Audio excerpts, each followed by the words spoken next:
NIOS के studio में मैं डॉक्टर यशपाल सिंह आपका स्वागत करता हूं।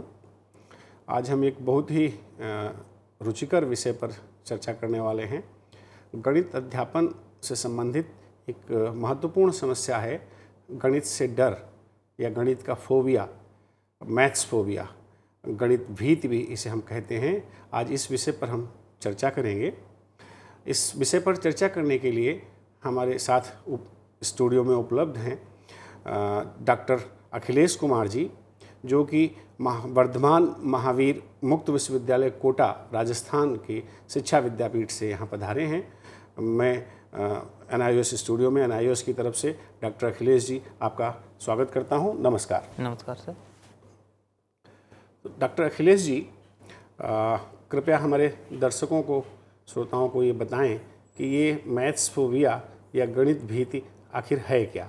यशपाल सर, आपने बड़ा अच्छा प्रश्न किया है। और आज की तारीख में ये जो गणित फोबिया है, ये बच्चों को बड़े पैमाने पे प्रभावित कर रहा है।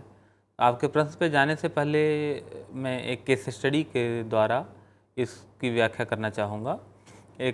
आइए जरा देखें श्रवण के केस पे कि श्रवण एक 5वीं कक्षा का विद्यार्थी है जो पढ़ने लिखने में बहुत अव्वल है अधिकांश सब्जेक्ट में, और पढ़ने में उसकी रुचि भी है जी। लेकिन श्रवण बताता है कि गणित की कक्षा में उसे विभिन्न प्रकार की समस्या होने लगती है। जब भी वो गणित की कक्षा में जाता है, कई बार वह सुस्त महसूस करता है, कई बार उसको लगता है कि उसको बहुत तेज़ नींद आ रही है। कई बार जब वो गणित की समस्याओं को हल करने बैठता है तो उसे लगता है कि उसका दिमाग बिल्कुल शून्य होता जा रहा है, उसको कुछ समझ में नहीं आ रहा। और गणित की परीक्षा वाले दिन उसे हाथों में पसीना, बार बार शौच जाने की इच्छा, भूख न लगना और परीक्षा के पेपर देखते ही मस्तिष्क का शून्य हो जाना, इस प्रकार के लक्षण उसको दिखाई देने लगते हैं उसमें। और इसके परिणाम स्वरूप उसका जो गणित का संप्राप्ति स्तर है वो धीरे धीरे बिल्कुल कम होता जा रहा है, बिल्कुल लो चला जा रहा है। वो आज की तारीख में गणित में एक लो अचीवर बन के रह गया है। जी जी। तो अगर इसके समस्या के लक्षणों को देखें आप, तो श्रवण की जो समस्या है वो वही है कि उसमें गणित भय या गणित भीति या गणित दुश्चिंता, तीनों ही लगभग समानार्थी शब्द हैं। Mathematics anxiety, mathematics phobia. जी जी जी। डॉक्टर अखिलेश जी, मैं चाहूँगा कि आप इस पर थोड़ा विस्तार से बताएं कि ये जो गणित फोबिया, गणित भीति या गणित से संबंधित दुश्चिंता, गणित एंग्जाइटी जो है, ये आखिर क्या चीज़ है? इसको थोड़ा विस्तार से हमारे दर्शकों को आप स्पष्ट करने की कृपा करें। जी जी, अच्छा बिल्कुल। रहेगा। बड़ा महत्वपूर्ण प्रश्न है आपका। सबसे पहले तो एक बार देखें कि गणित भीति इस शब्द का जो सबसे पहला प्रयोग किया था वो सिस्टर मैरी फिदेस गोग ने 1954 में अपने अनुसंधान पत्र मैथेमेफोबिया कॉजेज एंड ट्रीटमेंट इनमें किया था। जी जी। वस्तुतः अगर आप देखें तो गणित एक आनंददायक विषय है, परंतु कई बार पुराने अनुभवों के कारण गणित सीखना एक बोझिल कार्य हो जाता है जी।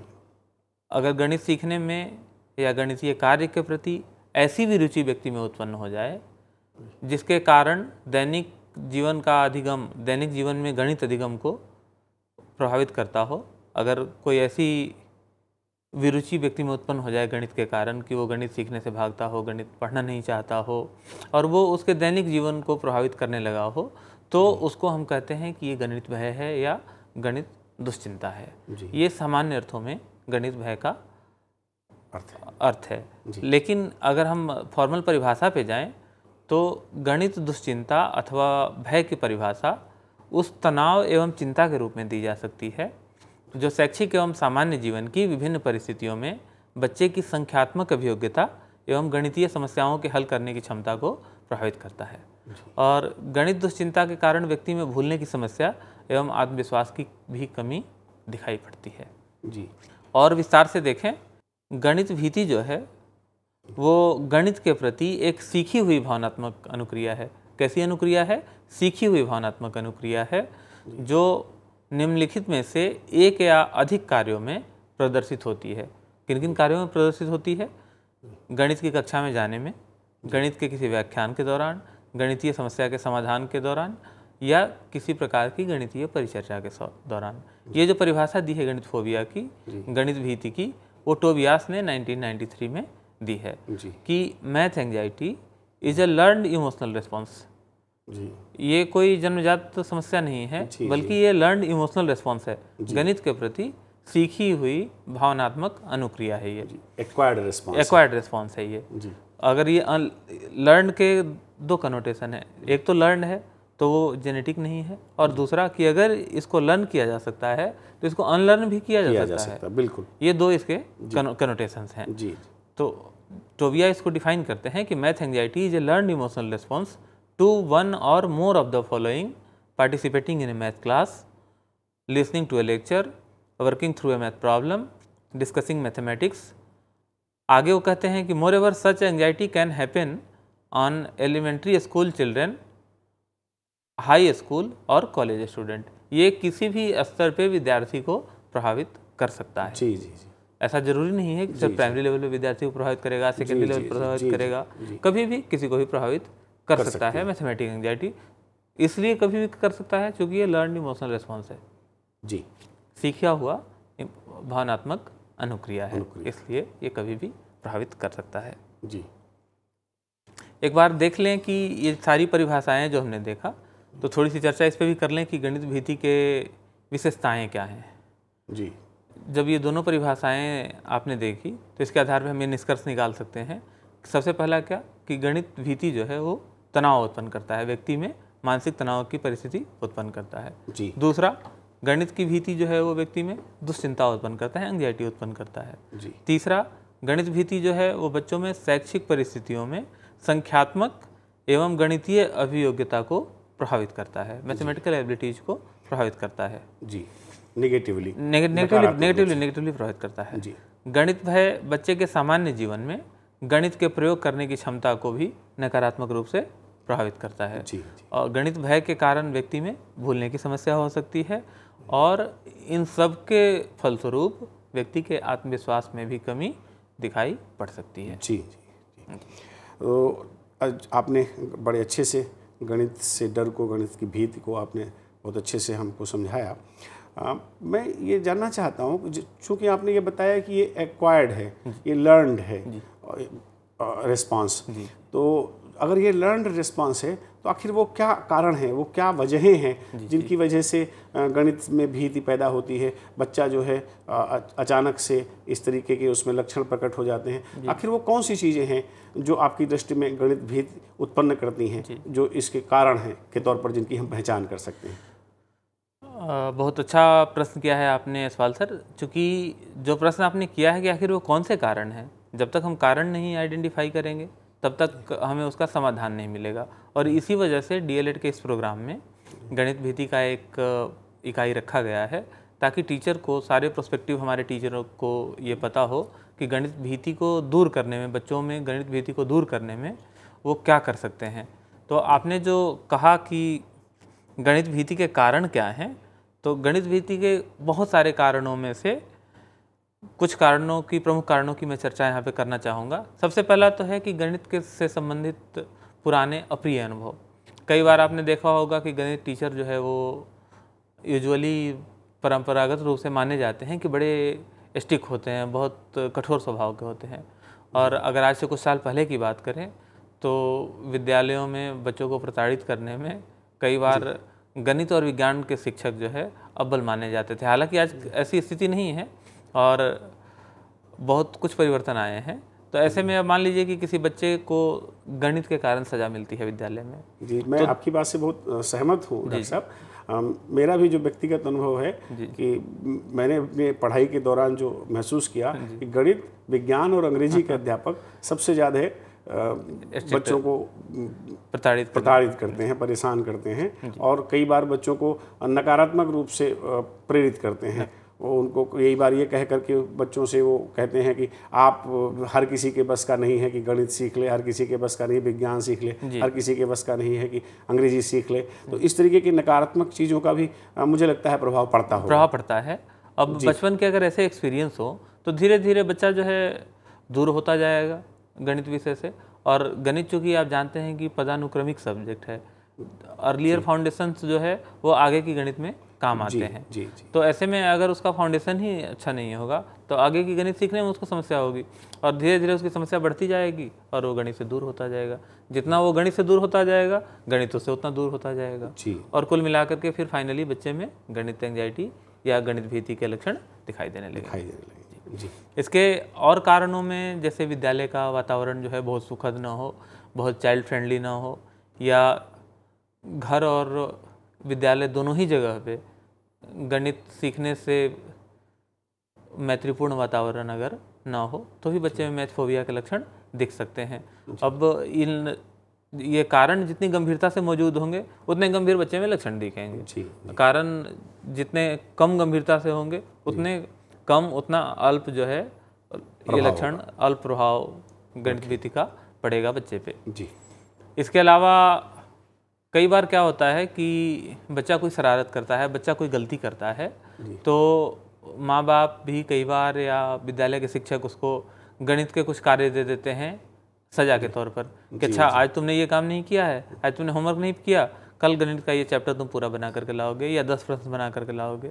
यही काम माँ बाप करते हैं कि अच्छा आज तुम खेलने गए थे और तुम 2 घंटे लेट आए हो, आज तुम 1 घंटे ज़्यादा गणित पढ़ोगे। अब ऐसे में गणित के प्रति बच्चे का जो है इमोशनल रिस्पॉन्स जी, वो उसको लगता है वो नकारात्मक होने लगता है। उसको लगता है कि विषय जो है विषय ना होकर के सजा है। वो गणित को या तो अपने सजा के रूप में या अपने दुश्मन के रूप में उसको देखने लगता है और उससे दूर होने लगता है और अगर एक बार दूरी शुरू हो गई तो फिर वो बढ़ती जाएगी। जी। इसके अलावा कई बार क्या होता है कि बच्चों पे घर में माँ बाप ध्यान नहीं देते और बच्चा जो है पर्याप्त प्रैक्टिस गणित की नहीं कर पाता। वो घर आता है सोचता है कि चलो सीख लिया, थोड़ा सा कर लेंगे फिर तो हो जाएगा, मुझे तो सब आता है। जो कछुए और खरगोश वाली कहानी हम लोगों ने बचपन में सुनी वो वैसा ही करता है और अभ्यास नहीं करता, परीक्षा में जाएगा क्योंकि उसने प्रैक्टिस नहीं किया है वो हल नहीं कर पाएगा, कम मार्क्स आएंगे और फिर उसको मैथ एंजाइटी और मैथ फोबिया धीरे धीरे उसमें डेवलप होने लग सकती है। जी।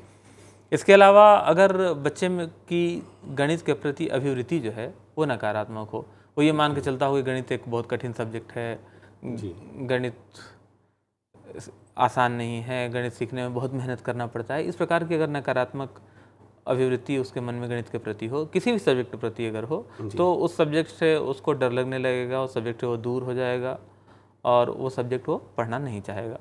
कई बार क्या होता है कि दूसरों के सामने अपमान का भय जो है वो भी बच्चे को बहुत सताता है कि माँ बाप कई बार ये तुलना कर देते हैं, उसको कह देते हैं बच्चे को कि देखो उनका लड़का है XYZ, वो गणित में कितना अच्छा है, वो गणित में कितना अच्छा परफॉर्म कर रहा है, एक तुम ही हो जो गधे हो, तुमको कुछ नहीं आता। इस प्रकार के लैंग्वेज जब माँ बाप यूज करते हैं तो बच्चा धीरे धीरे उस परिस्थिति से भी कटने लगता है और उस सब्जेक्ट से भी कटने लगता है। उसको लगता है कि ये गणित है जो मेरे अपमान का कारक है।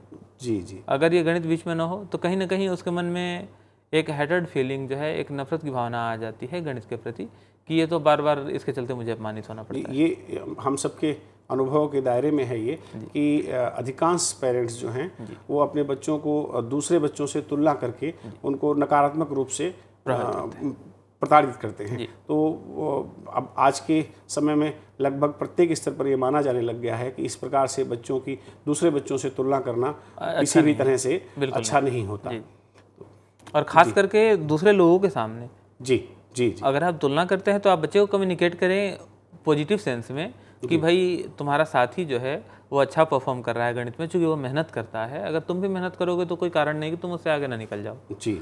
इस प्रकार का कंपैरिजन जो है, स्वस्थ कंपैरिजन बच्चे में स्वस्थ प्रतिस्पर्धा को जन्म देगा। लेकिन अगर आप नकारात्मक कमेंट करते हैं कंपेयर करके तो वो सबको बच्चे को सब्जेक्ट से दूर लेकर के जाएगा। इसके अलावा और भी कारण जो है, जैसे अगर मान लीजिए टीचर जो है अनइटरेटिंग मेथड्स का प्रयोग कर रहा है, टीचर TLM एप्रोप्रिएट यूज नहीं कर रहा है बच्चे को पढ़ाने में, या मैथमेटिक्स टीचिंग के लिए विद्यालय में उपयुक्त संसाधन नहीं है, विद्यालय में टीचर नहीं हो, या टीचर जिस लेवल के क्वालिफाइड होने चाहिए उस लेवल के क्वालिफाइड टीचर ना हो, विद्यालय में मैथमेटिक्स लेबोरेटरी ना हो, ये सारे कारण भी हैं जो कि गणित भीति के विकास में बच्चे में। जी डॉक्टर साहब, मेरा भी ये अनुभव है कि हमारे जो प्राथमिक विद्यालय हैं उनमें अधिकांश विद्यालयों में अगर हम देखते हैं तो उसमें गणित के अच्छे अध्यापकों की बहुत कमी है, और शायद गणित के प्रति जो भीति या डर जो उत्पन्न होता है बच्चों में, मुझे लगता है इसमें कहीं ना कहीं इस चीज़ की बहुत बड़ी भूमिका है कि गणित के अच्छे अध्यापक विद्यालयों में कम उपलब्ध हो पा रहे हैं। इसके बाद मैं आपसे जानना चाहूँगा कि चूँकि ये एक्वायर्ड है, जी, चूँकि ये लर्नड है, लर्नड है तो सीखा हुआ है, जी, तो क्या सीखे हुए को गैर सीखा तो हम कर सकते हैं, लर्न को हम अनलर्न तो कर सकते हैं। जी। तो क्या तरीके हैं जिनका अगर हम इस्तेमाल करें अपने विद्यार्थियों के साथ तो उनको इस गणित भीति से, मैथ्स फोबिया से हम मुक्ति दिला सकते हैं? और बहुत महत्वपूर्ण प्रश्न है आपका डॉक्टर साहब। उस पे जाने से पहले मैं थोड़ी सी चर्चा करना चाहूँगा कि इसके विशिष्ट लक्षण कौन कौन से हैं, गणित भीति के विशिष्ट लक्षण कौन कौन से हैं। चूँकि इन लक्षणों के बाद फिर हम उस पर चर्चा करेंगे कि गणित भीति को कम करने में अध्यापक की भूमिका क्या हो सकती है, कैसे किया जा सकता है। तो लक्षणों में अगर हम बात करें कि कौन से लक्षण हैं, तो सबसे पहला तो है गणित भीति का लक्षण कि बच्चे में नकारात्मक स्वसंवाद। बच्चा आपको अक्सर कहता हुआ मिल जाएगा कि अरे मैं तो गणित सीख नहीं सकता, गणित मेरे बस का नहीं है, पता नहीं किसने ऐसा विषय बनाया था, मैं तो इसको पढ़ नहीं सकता, मेरे पल्ले नहीं पड़ता है, 1 + 1 2 के बजाय 3 ही हो जाएगा तो क्या फ़र्क पड़ जाएगा। मतलब गणित के प्रति जितने नकारात्मक संवाद हो सकते हैं वो संवाद वो करता है जी। और कई बार सेल्फ संवाद भी, स्वसंवाद भी करता है।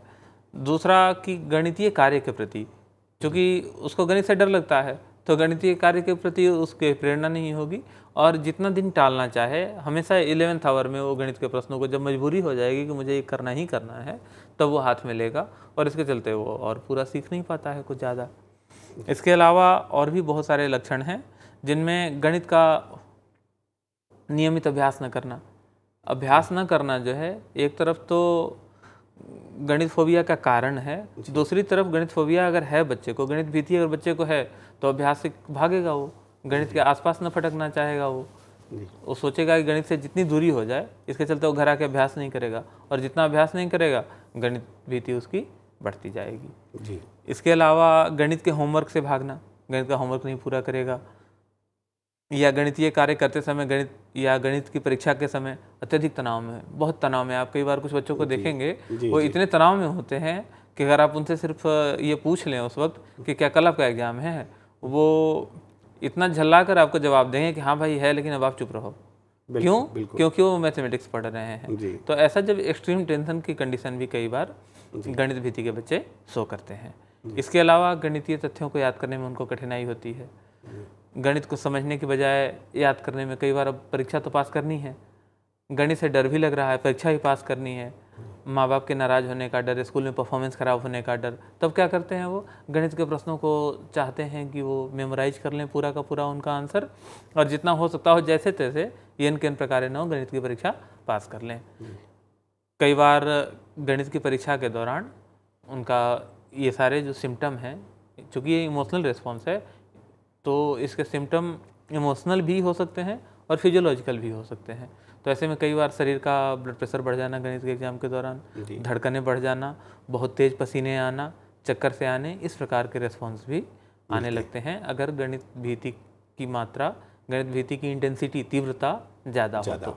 मैंने एक कल इस प्रेजेंटेशन को तैयार करते हुए कोशिश की है कि कोर सिम्टम्स की, जो मुख्य लक्षण हैं गणित भीति के, उनको, चूँकि ये मैथमेटिक्स का क्लास है, मैथमेटिक्स की बात कर रहे हैं, तो मैथमेटिकल फार्मूले में न्यूमोनिक्स के रूप में उसको एक्सप्रेस करें। तो जो मुझे फार्मूला मिला है वो मिला है कि गणित भीति = P⁻³ × C, PQC।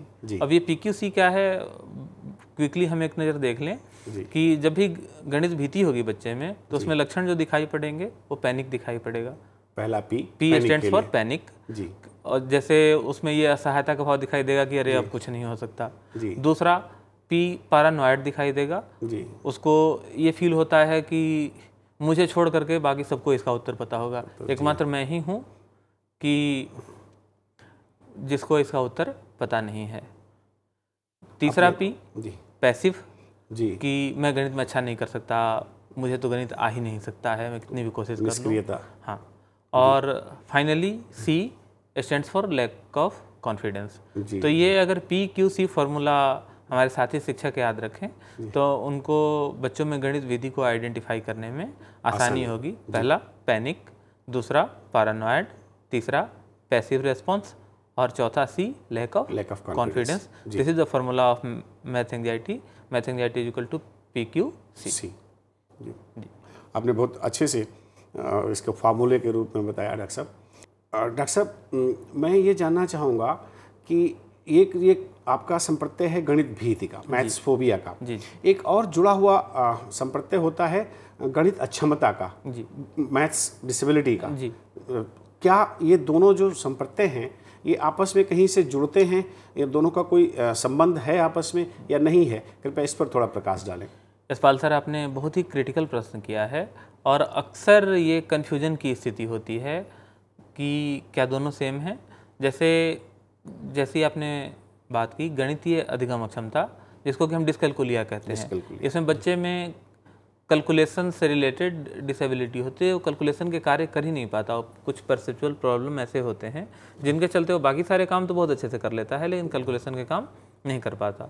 तो कई बार दोनों के लक्षण चूंकि सेम है, जैसे डिस्कैल्कुलिया का बच्चा भी गणित से भागेगा, गणित भीति का बच्चा भी गणित से भागेगा, दोनों को ही वास्तविक जीवन में गणित से संबंधित कार्य करने में परेशानी होगी, दोनों का गणितीय अकादमिक अचीवमेंट जो है वो कम होगा। तो ऐसे में कई बार भ्रमवश ऐसा लगता है कि दोनों सेम हैं, लेकिन वस्तुतः दोनों समान नहीं हैं। गणित भीति में क्या होता है कि बच्चे में आवश्यक कौशल होते हैं और बच्चा सफिशिएंट अध्ययन भी करता है, इसके बावजूद उसको फेल होने का डर सताता है। जबकि गणितीय अधिगम अक्षमता या डिस्कैल्कुलिया में विद्यार्थी में आवश्यक कौशल का ही अभाव होता है। उसमें आवश्यक कौशल है ही नहीं, उसको परसेप्चुअल डिफिकल्टी के कारण उसमें आवश्यक कौशल है ही नहीं, उसको गणित समझ में नहीं आता, तो उसको फेल होने का डर उसको भी सताता है, लेकिन उसके कारण दूसरे हैं। इसके अलावा गणित दुर्भीति में संभव है कि बच्चा जो है गणित के होमवर्क के अधिकांश प्रश्न सही कर ले, फिर भी घबराहट प्रदर्शित करे, जबकि गणित अधिगम अक्षमता में बच्चा गणित के होमवर्क पर बहुत समय देने के बाद भी अधिकांश उत्तर वो गलत कर लेगा। इसके अलावा गणित भीति में बच्चे का गणित का निष्पादन स्तर खराब होता है, क्योंकि सारी तैयारी के बावजूद डर उसको लिखने नहीं देता, डर उसको एक्चुअल परफॉर्मेंस नहीं देने देता। जबकि गणितीय अधिगम अक्षमता या डिस्कैल्कुलिया में बच्चा उस कंटेंट को समझ ही नहीं पाया, सामग्री को ही समझ नहीं पाया, तो कहाँ से लिख पाएगा। एक बड़ा अच्छा उदाहरण इन दोनों में डिफ्रेंशिएट करने के लिए मुझे कल मिला है कि गणितीय अधिगम अक्षमता के व्यक्ति की तुलना आप उस पर्वतारोही से कर सकते हैं जो कि उसके पैर नहीं है, वो पर्वतारोहण करना तो चाहता है, उसके पैर नहीं है, ये एक्चुअल डिफिकल्टी है, वो पर्वतारोहण नहीं कर पाता। लेकिन जो गणितीय भीति से युक्त विद्यार्थी है उसकी तुलना आप उस पर्वतारोही से कर सकते हैं जिसके दोनों पैर तो हों, लेकिन वो पर्वतारोहण के संसाधन भी हों, पर्वतारोहण के लिए चला भी गया हो और वहां जाकर के वो पहाड़ को देख के खड़ा करे, इतना ऊंचा मैं तो चढ़ ही नहीं सकता। ये है गणित भीति। इसके बाद अब आपने इससे पहले जो प्रश्न किया था उस पे आते हैं कि इसको दूर करने के क्या उपाय हो सकते हैं। तो इसके दूर करने के उपायों को जानने से पहले एक बार देख लें कि गणित शिक्षक बच्चे के गणित भीति के विकास में बहुत बड़ा कंट्रीब्यूटर हो सकता है। बच्चे गणित भीति का शिकार हो सकते हैं अगर गणित शिक्षक क्या क्या नहीं कर पाता, तो बच्चे गणित भीति के शिकार हो सकते हैं। इस पर जरा चर्चा कर लें कि अगर गणित शिक्षक खुद अपने व्यवहार से ये शो नहीं करता कि उसको गणित से प्यार है, वो गणित को पसंद करता है, बच्चों में गणित भीति आ सकती है। अगर शिक्षक गणित को आनंददायक नहीं बनाता, बच्चों में गणित के प्रति भीति आ सकती है। अगर शिक्षक दैनिक जीवन एवं कैरियर में गणित का महत्व बच्चों को नहीं बता पाता, तो बच्चों में गणित भीति आ सकती है। उनको पता ही नहीं कि हम ये सब्जेक्ट क्यों पढ़ रहे हैं, देन क्यों पढ़ें। अगर हमें नहीं पता कि इसकी यूटिलिटी क्या है, then why should we study. बच्चों में तो एक क्यूरियोसिटी होती है कि इसकी यूटिलिटी क्या है। इसके अलावा अगर टीचर बच्चों की रुचियों के अनुसार अपने अनुदेशन में अनुकूलन नहीं कर पा रहा, फिर से बच्चों में गणित की भीति आ सकती है। अगर टीचर ने अपने बिहेवियरल ऑब्जेक्टिव्स क्लियर नहीं रखे हैं, बच्चों में गणित की भीति आ सकती है। टीचर ने अगर गणित के अधिगम हेतु सफल क्रियाओं की सहायता नहीं ली है, बच्चों में गणित भीति आ सकती है। और फाइनली 7वां जो बिंदु है कि अगर उपयुक्त विधियों का प्रयोग गणित शिक्षण के लिए टीचर ने नहीं किया है, अब मान लीजिए कि कोई टीचर एक नियम के प्रश्न जो है वो लेक्चर मेथड से पढ़ा रहा है, प्रैक्टिस नहीं करा रहा, ड्रिल नहीं करा रहा, बच्चे कहाँ सीख पाएंगे। बिल्कुल। तो अगर वो उपयुक्त विधियों का प्रयोग नहीं कर पा रहा है पढ़ाने में, बच्चे में गणित भीति आ सकती है। और इसके आखिर में बस मैं एक छोटा सा फॉर्मूला और कल मुझे मिला है कि पुलाव हम सब लोग खाते हैं, तो वैसा ही गणित भी पुलाव खाने जैसा ही आसान और उतना ही आनंददायक हो सकता है अगर टीचर्स कुछ स्किल्स अपने में डेवलप कर लें। जी।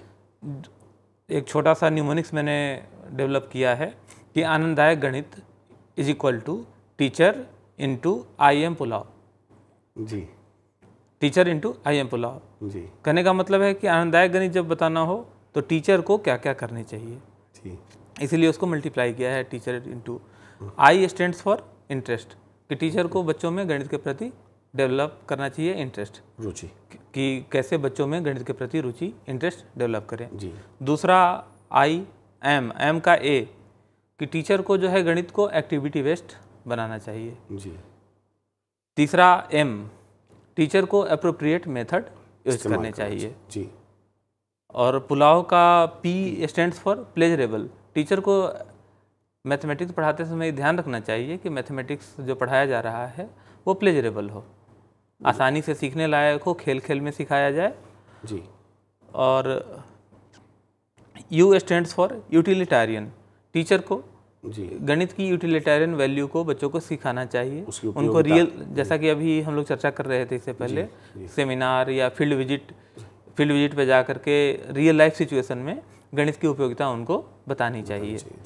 इसके अलावा L stands for love, teacher must show love for mathematics, teacher को गणित के प्रति प्यार दिखाना चाहिए कि वो गणित को उसको पसंद करता है, गणित की समस्याएं। मुझे लगता है गणित के साथ साथ उसे विद्यार्थियों के प्रति भी प्यार दिखाना चाहिए। विद्यार्थियों के प्रति तो स्वाभाविक है कि आपको प्यार दिखाना चाहिए भी, और कानून उसको आपकी मजबूरी भी, टीचर्स की मजबूरी भी। गणित अध्यापक बच्चों के प्रति प्यार दिखाने में थोड़ा कमजोर होते हैं, थोड़े कमजोर होते हैं। जी। और इसके अलावा ए stands for attitude towards math, teacher को मैथ के प्रति पॉजिटिव एटीट्यूड शो करने चाहिए, और टीचर को अटेनेबल ऑब्जेक्टिव्स मैथ के एस्टैब्लिश करने चाहिए। तो अगर ये फार्मूला हमारे सारे साथी शिक्षक याद रखें, आनंददायक गणित is equal to teacher into I M pulao, अगर वो ये न्यूमोनिक्स याद रखते हैं तो कोई कारण नहीं है कि गणित लर्निंग आनंददायक नहीं होगा, और कोई कारण नहीं है कि बच्चे की गणित भीति कम होगी, गणित का डर बच्चों में कम होगा, और आगे से उसका प्रोग्रेस, गणित भीति का प्रोग्रेस रुक जाएगा और बच्चे गणित में आनंद लेने लगेंगे, गणित में अच्छा परफॉर्म कर पाएंगे। बहुत बहुत धन्यवाद डॉक्टर अखिलेश जी। ये आपका जो सूत्र है teacher into I M pulao, ये मैं याद रखने की कोशिश करूँगा, अपने साथियों को भी बताया करूँगा। आपने बहुत अच्छे से हमें गणित भीति के विषय में बताया। आपने बताया कि गणित भीति क्या होती है, आपने ये भी बताया कि गणित भीति कैसे उत्पन्न होती है, आपने गणित भीति के लक्षण कैसे क्या क्या होते हैं वो भी आपने विस्तार से बताया। आपने गणित भीति के बारे में बहुत विस्तार से चर्चा की, जो मुझे लगता है सभी अध्यापकों के लिए बहुत लाभदायक होगा। इस NIOS के स्टूडियो में पधारने के लिए और इस विषय पर अपनी बात रखने के लिए, सबको लाभान्वित करने के लिए आपका बहुत बहुत धन्यवाद डॉक्टर अखिलेश जी। और सभी विद्यार्थियों का भी NIOS स्टूडियो में पधारने के लिए बहुत बहुत धन्यवाद। नमस्कार। नमस्कार।